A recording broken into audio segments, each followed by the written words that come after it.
E sejam muito bem-vindos ao programa onde a estrela é a sua saúde. E hoje a gente vai falar da sua boca. E eu tenho certeza que na hora você já pensou assim, dentista. Sim, mas nós não vamos falar exatamente dos seus dentes, não.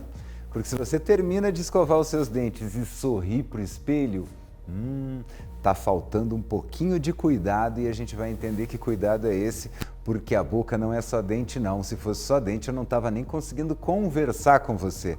A boca é uma das partes mais complexas do nosso corpo humano e hoje a gente vai aprender a prestar atenção no que ela está querendo nos dizer, para além do que eu estou falando, hein? Mas só depois da vinheta.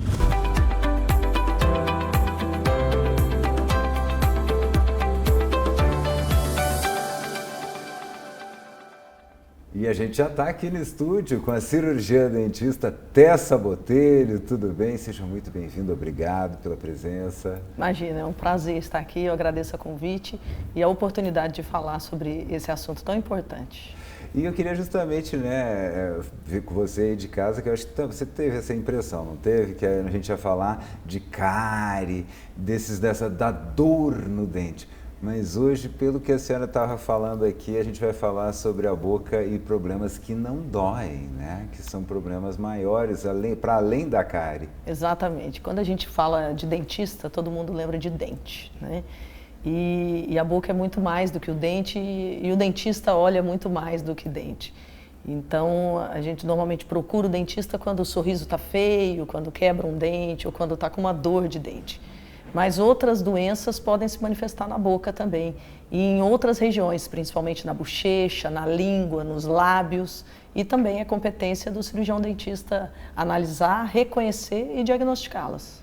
Mas vamos dizer assim que o dentista ele tem que ter o olhar também, né? Digamos assim, se eu encarar, fulano veio botar um bloco, aí o dentista às vezes está focado ali no bloco, quer dizer, às vezes a gente tem que lembrar o dentista, né, de outra especialidade, dá uma olhadinha na boca como um todo, né? Exatamente, exatamente. A odontologia tem muitas especialidades, hoje são 27 especialidades na odontologia.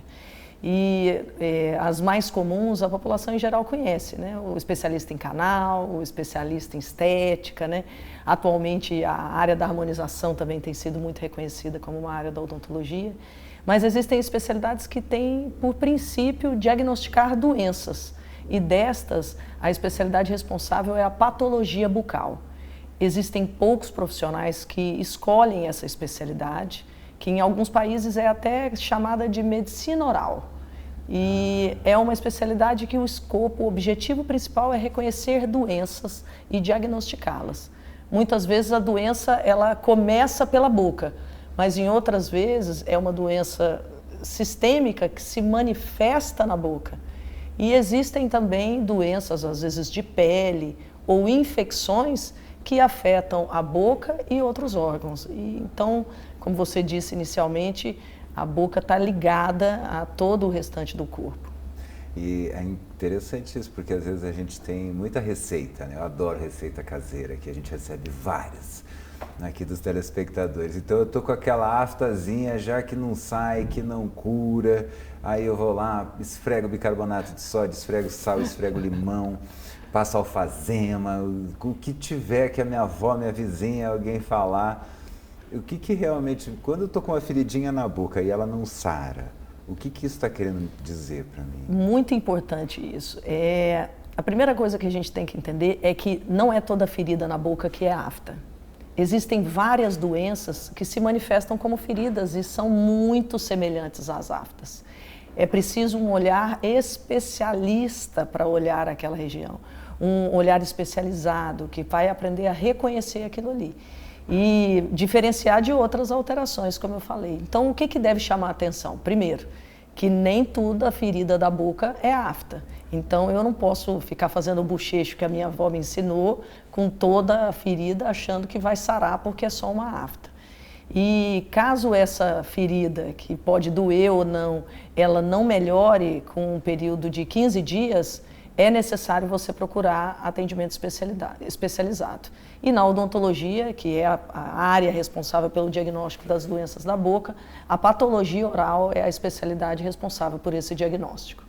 Quer dizer, achei interessante, 27 especialidades. A gente já sabe, né, que além do dente tem a gengiva, né, que são ali partes estruturais dos dentes. Os neurologistas dizem dente podre estraga o cérebro, os cardiologistas dizem dente podre pode estragar o coração, então tem que cuidar.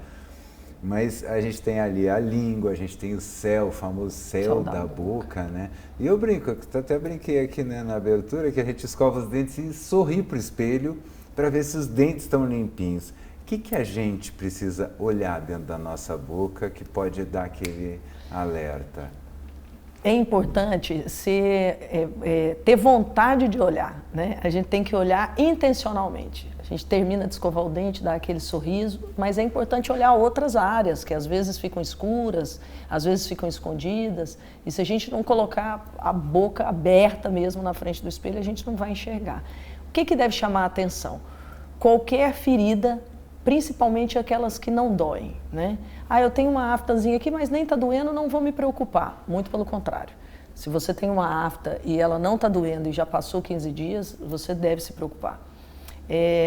Aumentos de volume, ou seja, inchaços, caroços, bolinhas, crescimentos teciduais, né?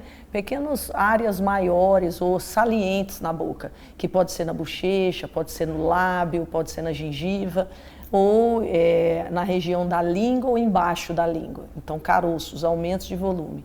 E alterações de cor. Então, se você tiver uma mancha, seja ela escura, uma mancha vermelha, uma mancha preta, uma mancha branca, que você passe o dedo, ou passe um pedaço de pano, uma gaze, e ela não saia, passa a escova e não saia, tudo isso, passaram-se mais de 15 dias sem evolução, é necessário procurar um cirurgião dentista e, de preferência, especialista na área de diagnóstico. Então, não basta, tem que realmente olhar lá dentro, né? Olhou ali, botar a língua para outro lado da língua. Exatamente, exatamente. E a língua, você tocou num ponto importantíssimo, né? A gente não gosta de alardear, né, a população, porque a gente sabe que existem inúmeras doenças, né? Infecções, doenças de pele, doenças imunológicas, mas é necessário falar que também pode ter câncer na boca, né? E da região da cavidade oral, a região mais frequentemente sítio de desenvolvimento de câncer é a língua. E não é a parte de cima, que a gente põe a língua para fora, né, e olha a parte de cima, que é onde a gente escova. O sítio e a região mais comum é a parte lateral da língua, como você falou, e lá no fundinho. Lá no fundinho, então tem que dar uma de sapo ali, botar a língua para fora, puxar para um lado. E aí muda de cor ou dá... Normalmente são feridas que parecem aftas. Você vai olhar e vai falar, nossa, estou com uma aftazinha lá atrás. E uma característica interessante é que é uma região fácil da gente morder a lateral da língua, né? Eu estava comendo alguma coisa e mordi a lateral da língua. E nós mesmos nos convencemos de que a ferida é porque devemos ter mordido. Não, acho que eu mordi a língua lá atrás, mas vai sarar, mas não está doendo. Então, infelizmente, a grande maioria dos cânceres de boca tem essa história. Eu achei que era alguma coisa que eu mordi, que machucou, a prótese machucou, que eu usava. E já se passaram, às vezes, 2 meses e, apesar de não doer, não melhorou. E quer dizer, então, assim, às vezes a pessoa já está mordendo porque já está inchadinho. Então, exatamente. Eu comecei a morder, não fazia isso, agora estou mordendo toda hora. Talvez é porque já teve aquele inchaço que você tinha falado. Né? Pelo crescimento tecidual, muitas vezes podendo estar associado a um crescimento tumoral. Mas tem cura? Sim, sim. O câncer evoluiu muito, tanto do diagnóstico quanto as modalidades de tratamento, em todas as partes do corpo, né? A gente não deve encarar um diagnóstico como um atestado, né? Vamos dizer como assim. era nos anos 90 como era ali, antigamente, né? exatamente. Não, acabou. Começa a fazer testamento, carta e pronto. Não, é possível, existe sim a possibilidade de cura na grande maioria dos casos, mas o que interfere muito é a fase do diagnóstico. Então, a exemplo do câncer de boca, do câncer de mama, perdão, que a população tem ciência e tem inúmeras campanhas da importância do autoexame na detecção precoce do câncer de mama, na detecção, às vezes, de alguns caroços ou nódulos em mama ou axila, Na boca, a mesma coisa. O mais importante é o diagnóstico precoce. Mas olha que interessante, só depende da gente e a gente escova o dente todo dia. Nós abrimos a nossa boca. Pelo menos era para ser, né? Pelo menos. Na teoria. Nós abrimos a boca para falar, para comer, né? Nós nos embelezamos à frente do espelho, nós nos preocupamos com a estética.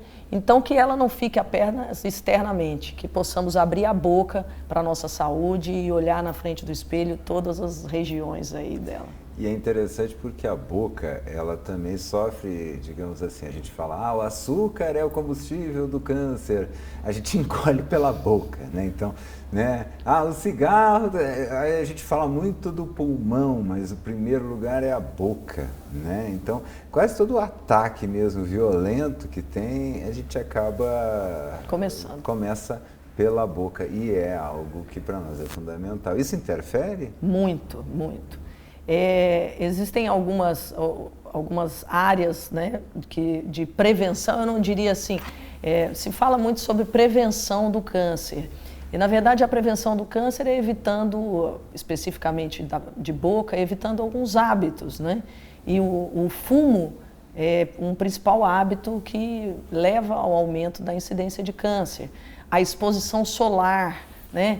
A luz do sol sobre o lábio inferior, principalmente para pessoas que trabalham expostos, também é uma porta de entrada para o câncer de boca, que começa no lábio, né?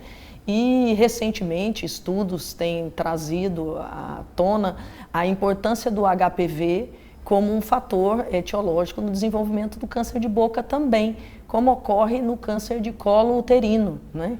Então, também tendo a boca como porta de entrada para esse vírus. Então, é importante que nós estejamos atentos ao que nós... os hábitos que fazem com que a gente possa estar sendo exposto ao perigo, né? Sim, quer dizer, o HPV tem vacina. Tem vacina, então... e a importância da família ter esse entendimento do papel fundamental da vacina pelo HPV. Porque até esses dias a gente estava brincando, diz, a vacina do câncer. Não, no caso do câncer de colo de útero, 90% é evitável com a vacina do HPV. Então, é uma vacina contra o câncer. Com certeza. Não tem como... E agora você está dizendo também que vai refletir, claro, não tanto, mas também vai refletir na boca. Sim, exatamente. Assim, o câncer de boca, ele sempre foi encarado como uma doença de homens, fumantes e idosos, pela população em geral. Só um senhorzinho fumante que vai ter câncer. Nos últimos 15 anos, o índice de cânceres de boca relacionados a pacientes não fumantes, muitas vezes mais jovens, a faixa etária de 30 a 40 anos, e o aumento da incidência também em mulheres, levou à procura dessa mudança comportamental. Não que não vá dar em idoso, mas não acontecia com essa faixa etária. E esses tipos de cânceres têm sido, sim, relacionados ao aumento e aí à presença do HPV, principalmente em região também de boca e orofaringe. E também eu brinco muito, para mim um dos ataques mais complicados é o dos famosos salgadinhos. Né? A questão da alimentação é complicada. Até a gente tem umas imagens de alimentação aí, se o Matheus quiser colocar, porque quando você come um salgadinho daqueles, ele é corante e conservante, e realçador de sabor e INS não sei o que, né? É quase só código, né? Comida mesmo ali é raro. E a criança come, por exemplo, e ela fica, olha aí, ó, esses aí, ó. A boca fica amarela durante muito tempo. Quer dizer, aquilo não sai na hora, vamos dizer assim, aquilo que a gente comeu agora. Né? E geralmente os pais às vezes dão para a criança, ou a criança tem acesso a isso numa festa, num negocinho, então ela vai escovar os dentes horas depois. Então isso gruda realmente, começa a ter um residual dessa química na nossa boca. Excelente. A alimentação, na carcinogênese de um modo geral, estudos mais recentes têm sido um vilão, principalmente os alimentos ultraprocessados, né? Os industrializados, a alimentação ela tem um fator direto na carcinogênese de um modo geral, porque o câncer ele é uma doença genética, né? Então, para que ele seja desenvolvido, uma série de ações tem que dar errado para que ocorra o câncer. Então, se nós tivéssemos apenas um fator específico que levasse ao desenvolvimento do câncer, seria fácil evitarmos. Então, por isso que você escuta a história de que assim, eu tenho um conhecido que sempre fumou e nunca teve, e outro que nunca fumou e teve. E assim é a alimentação. Então, não diria que existe um vilão específico na alimentação em relação ao câncer de boca, mas não há dúvida que esses salgadinhos e os alimentos ultraprocessados, industrializados, eles contribuem de uma maneira geral na carcinogênese de todo o corpo. Então, é importante o cuidado com a alimentação, sim, para evitar não só o câncer, como inúmeras outras doenças. Que tem uns assim que eu até brinco, tem um que não sai da mão. Eu não, pela pensa, isso aí eu vou colocar dentro. Eu não vou, não, pode ficar aí. E é bem famosinho esse, um triângulozinho ali, sim, que o pessoal, eu falo que, gente, não consigo. Tudo bem. E aquilo fica. Aquilo não sai, não é igual uma água, uma maçã, uma banana, você comeu, desceu. Não, aquilo fica manchando ali, ó. Então, quer dizer, é como se fosse um marcador, né, que os médicos usam. Aquele negócio está aí até hoje, ó. Eu estou vendo, lá no céu da boca lá tem uma mancha. Mas tem algumas coisas que estão assustando, por exemplo, a questão do câncer de boca, você falou na questão dos jovens. Sim. O tal do vape, né, que veio com força. Infelizmente. E a gente tem que, como falou, tem que ter cuidado. É uma coisa que depende só de nós, né? Nós evitarmos de ingerirmos ou estarmos expostos pela boca com esses agentes nocivos diminui muito o número de câncer. E o vapor, o cigarro eletrônico, já achou. Ele tem sido encarado como um hábito, né, que cresce a cada dia, infelizmente, na população mais jovem, e muitas vezes começando até mais cedo do que os mais velhos começaram a fumar, né? Então, ele produz... fácil de disfarçar, né? É fácil de disfarçar. A gente costuma falar que você tem um cigarro que é possível você desligar, você colocar no bolso, porque o fumante de cigarro, ele precisa de alguns cuidados, ele tem que acender o cigarro acaba, né? E tudo isso são fatores dificultadores que foram facilitados com o vapor. Em relação específico às doenças de boca relacionadas ao vapor, nós podemos citar principalmente as doenças infecto-contagiosas pelo compartilhamento do vapor, né? Podemos citar, que eu não preciso nem ressaltar, a importância das doenças respiratórias relacionadas ao vapor, principalmente em relação ao início precoce do uso do vapor, né? E ao caráter silencioso da doença respiratória provocada por ele. Então, quando já apresenta sintomas, as doenças respiratórias crônicas muitas vezes já estão em estágios avançados. E em relação aos dentes também, nós temos fatores que levam a alterações de esmalte do dente, alterações das raízes dos dentes e alterações periodontais, que são das gengivas.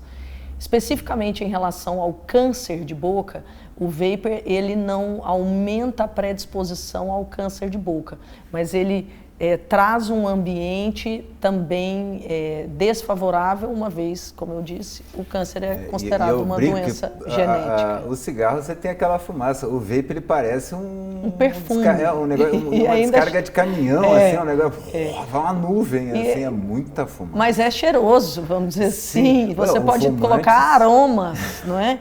Então, eu falo que é muito...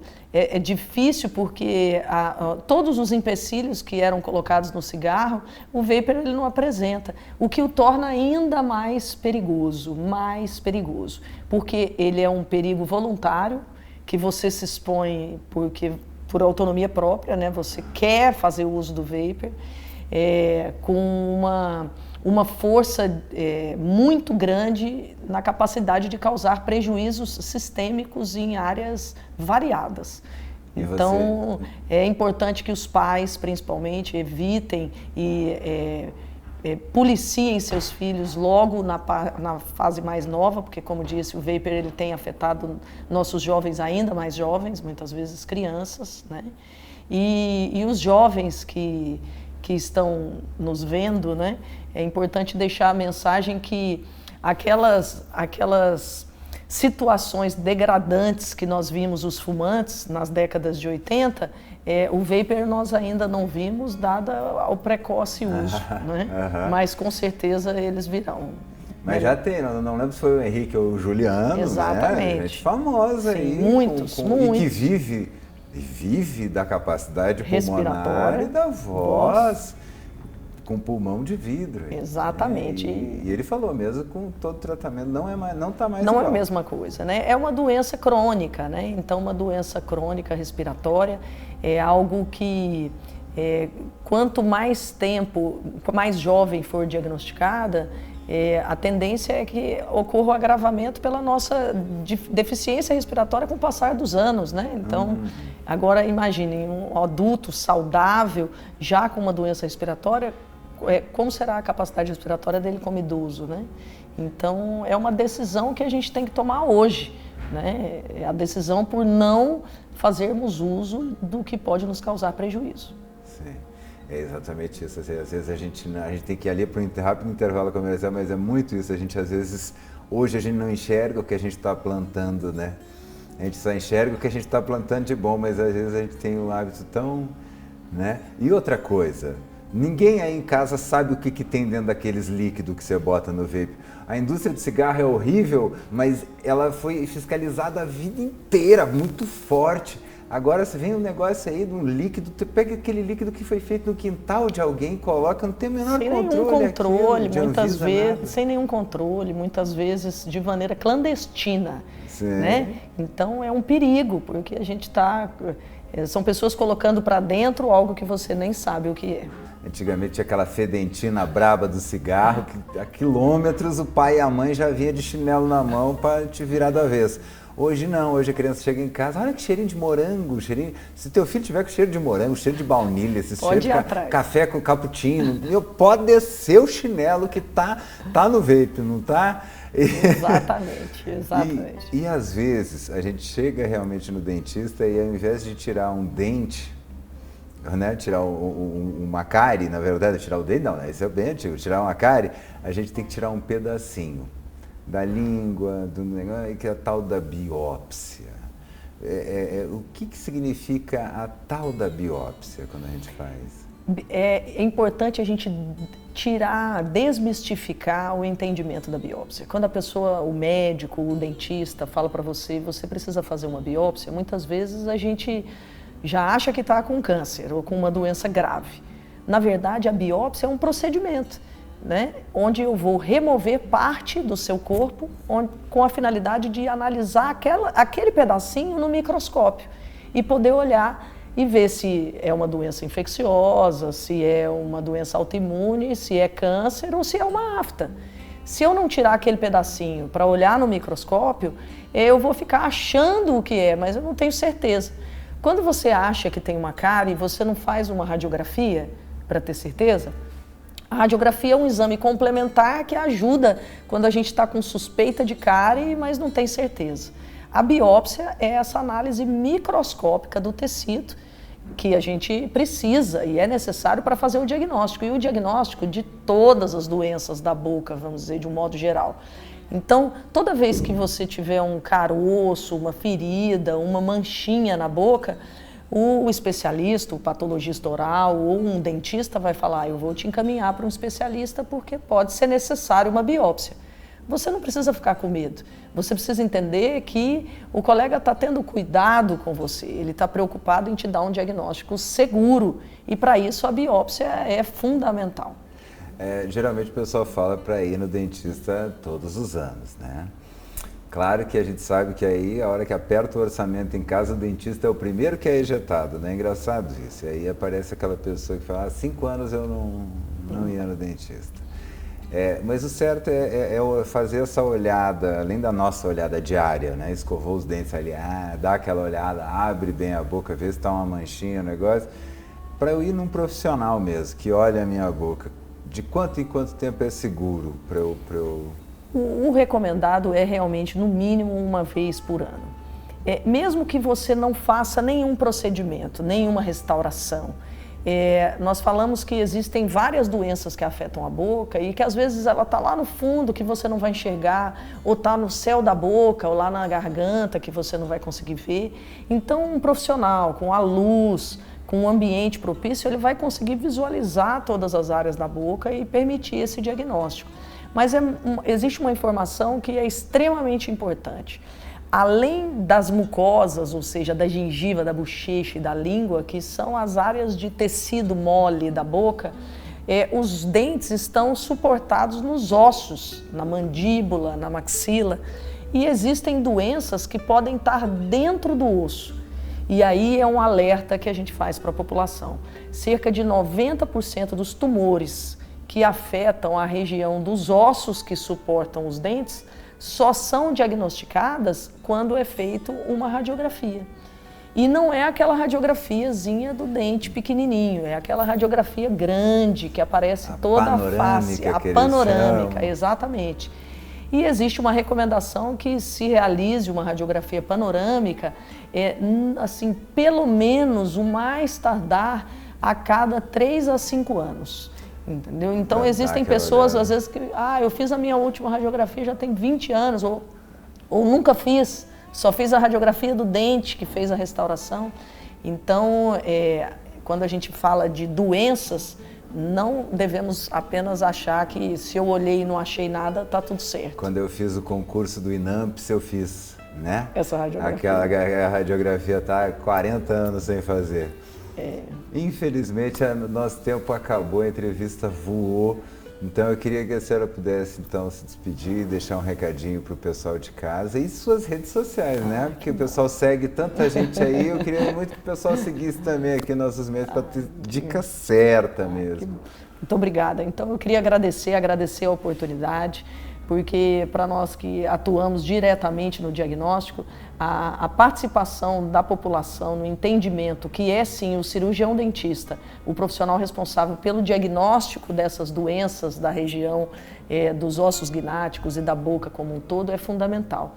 Então eu queria deixar uma mensagem para você que está nos assistindo, a sua família, que você se preocupe em olhar a boca como um todo diariamente. É uma cavidade aberta que está à frente dos seus olhos e pode mudar o curso de uma doença se diagnosticado precocemente. Procure o dentista, de preferência o especialista em patologia oral, quando detectar qualquer tipo de alteração. Eu deixo aqui as minhas redes sociais disponíveis, né? O @TessaBotelho, para quem tiver interesse em ver mais conteúdo sobre isso, para que você dissemine, né, e cultive, comunique a toda a família essa informação que é muito importante e salva vidas.